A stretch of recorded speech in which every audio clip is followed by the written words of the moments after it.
नमस्कार, प्रखर राजपूत को देख रहे हैं आप और इजराइल, फिलिस्तीन, लेबनान सहित पूरी दुनिया की खबरों के साथ एक बार फिर से आपके सामने हाजिर हुआ हूं। इस वीडियो में आपको बताएंगे कि ईरान ने फिर से इजराइल को बहुत बड़ी धमकी दे दी है। वहीं एनडीटीवी में एक ऐसी रिपोर्ट छपी है जिसको जानने के बाद आप हैरान हो जाएंगे। कितने पैसे खर्च करने के बाद भी आखिर अमेरिका और इजराइल की हैसियत ईरान के सामने क्या बची। वहीं गजा को लेकर भी कुछ बड़ी अपडेट्स निकल के सामने आई है, इसके बारे में भी हम डिटेल में बातचीत करेंगे।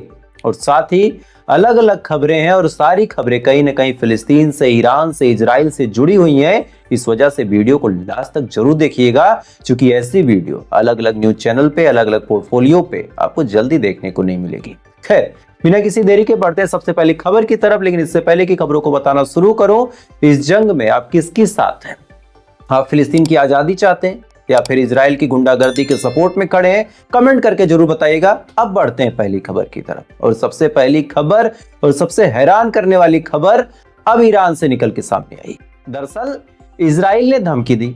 इजराइल के डिफेंस मिनिस्टर इजराइल कर्ट्ज ने कहा कि अगर हमें मौका मिलेगा तो हम फिर से हमला करेंगे, अगर हमें मौका मिलेगा तो हम फिर से जितने न्यूक्लियर फैसिलिटीज हैं उनको बर्बाद करेंगे। अब इस पे ईरान का रिस्पांस निकल के सामने आया है। ईरान के डिफेंस मिनिस्टर ने साफ शब्दों में कहा, बड़े स्पष्ट अंदाज में कहा है, उसमें कोई लीपापोती नहीं, बहुत क्लियर कहा कि अगर हमारे ऊपर हमला हुआ तो इस बार हम ऐसा रिस्पांस देंगे कि पूरी दुनिया देखेगी। इस बार तो हमने जो कुछ किया वो तो एक झलक थी, अगला जो रिस्पांस होगा ये रिस्पांस बड़ा खतरनाक होगा।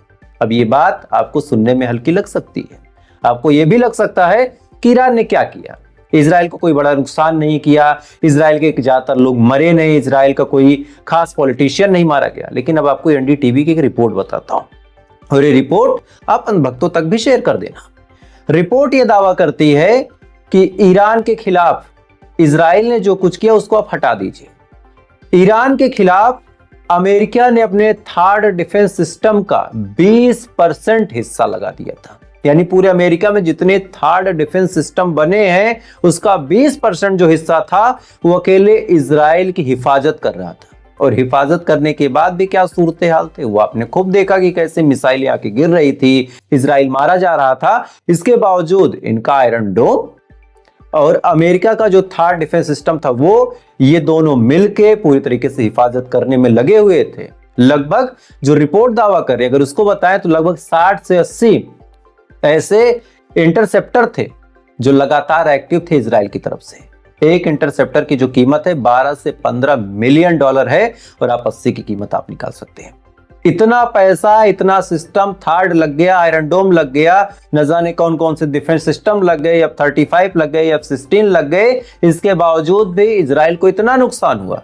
और अब ईरान ने कहा है कि वो तो बाबू ट्रेलर था, अगली बार जो हम करेंगे वो देखने लायक होगा। और इसी के साथ अगली रिपोर्ट जो है, ये रिपोर्ट बहुत कुछ कहती है और यहीं से कई सारे ऐसे लोग हैं जिनकी हकीकत और जिनकी हैसियत पता चल जाएगी। हाल फिलहाल में ईरान के जो डिफेंस हेड हैं, या फिर उनको आर्मी ऑफ स्टाफ कह दें, चीफ ऑफ स्टाफ कह दें, जिनका नाम मौसवी है, इन्होंने अब जाके सऊदी अरब के डिफेंस मिनिस्टर खालिद से बात की, प्रिंस खालिद से, उनसे कहा। और ये बात दो पक्षीय थी, ऐसा नहीं था कि एक तरफ से केवल प्रपोजल गया। इन्होंने मुलाकात की। दरअसल 13 तारीख से पहले यानी 13 जून से पहले कोई और थे आर्मी ऑफ स्टाफ, उसके बाद उनकी शहादत हुई, फिर ये अपॉइंट किए गए। अपॉइंट होने के बाद इन्होंने खाड़ी के जितने देश थे, जितने अरब कंट्रीज थी, सबसे मुलाकात की। सबसे पहले इन्होंने सऊदी अरब से मुलाकात की। हालांकि सऊदी अरब से ताल्लुकात इनके बड़े गड़बड़ थे, लेकिन इन्होंने मुलाकात की। और मुलाकात करने के बाद इन्होंने खालिद यानी जो सऊदी अरब के डिफेंस मिनिस्टर, उनसे कहा कि देखो ऐसा है, हमें इजराइल लड़ा रहा, हमें अमेरिका लड़ा रहा और हम चंद लालच के चक्कर में आपस में लड़ रहे हैं। यही आपसे इल्तिजा है। इन्होंने बहुत प्यार से सऊदी अरब से कहा कि देखिए यही आपसे इल्तिजा है कि हम शिया सुन्नी की लड़ाई भूल जाएं और खलीफा बनने की जो राजनीति में लड़ रहे हैं उस चीज को भी भूल जाएं और सबसे पहले वेस्टर्न इन्फ्लुएंस यानी जो अमेरिकी हस्तक्षेप है इसको दूर करें। ये हमारा अपना मामला है, ये मिडिल ईस्ट का मामला है, मिडिल ईस्ट के लोग ही इसको सॉल्व करें। और इसी के साथ हमें कोई दिक्कत हो आप हमारे साथ खड़े हो, आपको कोई दिक्कत हो हम आपके साथ जब खड़े होंगे तब पूरी दुनिया हमारी तरफ आंख उठा के नहीं देख पाएगी। और ये बात सच है।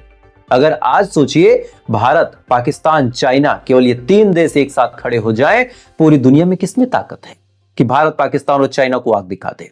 लेकिन वही है, हम पड़ोसी हैं, हम लड़ रहे हैं, अमेरिका वहां से हम पे इशारे से राज करता है। सेम चीज ईरान ने समझाई सऊदी अरब को कि भाई ऐसा है, अमेरिका उतना दूर से हमें कैसे गाइड कर सकता है, हमें अपने हिसाब से चलना पड़ेगा।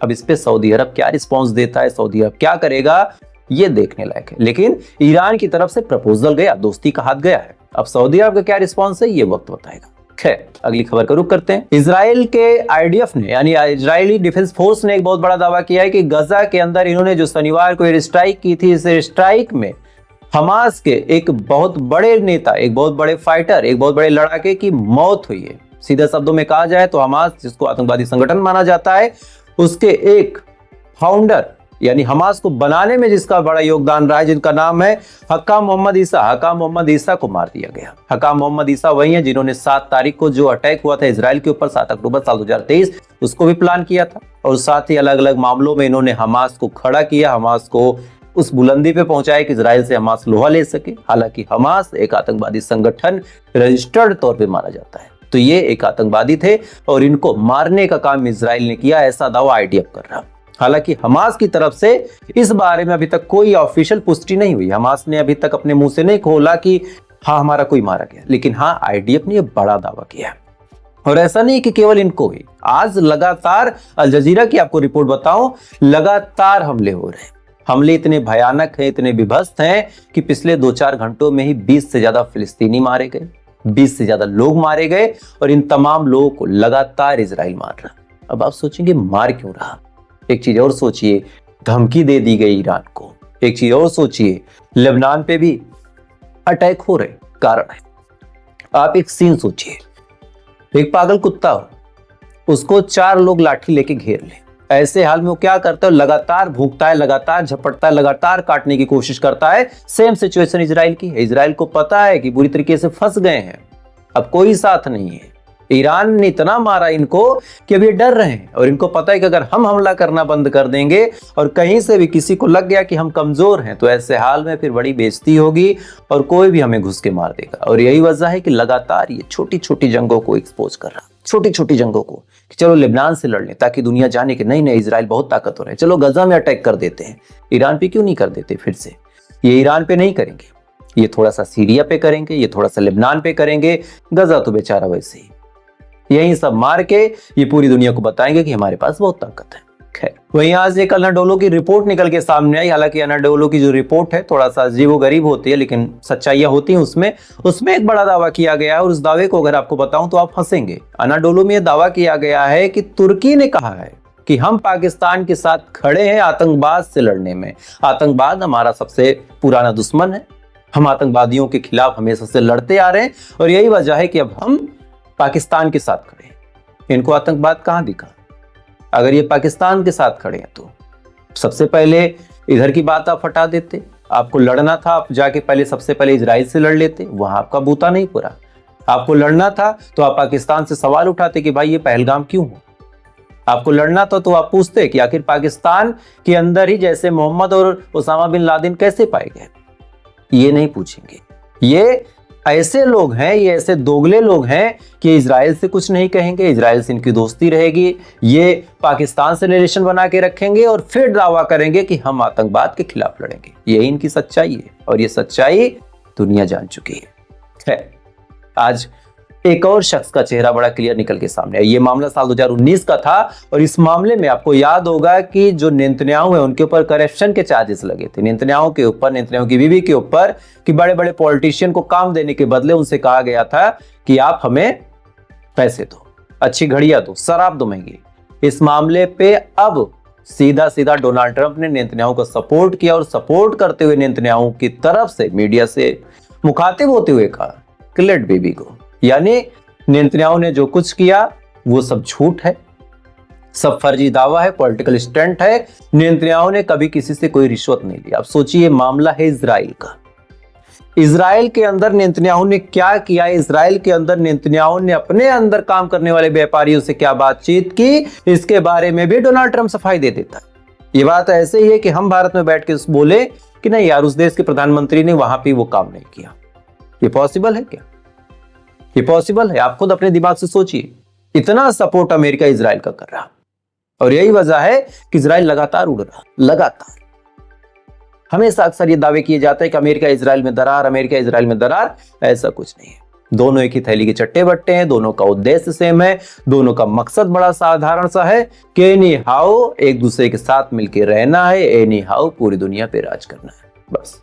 खैर, आज की ये बड़ी खबरें थी और इन खबरों के बारे में आपकी क्या राय है कमेंट जरूर कीजिएगा। और ऐसे अपडेट के लिए अगर आप चाहें तो वीडियो को लाइक करके चैनल को फॉलो कर सके अपना प्यार दे सकते हैं। थोड़ी देर बाद फिर मुलाकात होगी इजराइल, फिलिस्तीन, लेबनान समेत पूरी दुनिया की खबरों के साथ। तब तक आप अच्छे रहिए, खुश रहिए, ऊपर वाला हिफाजत करें।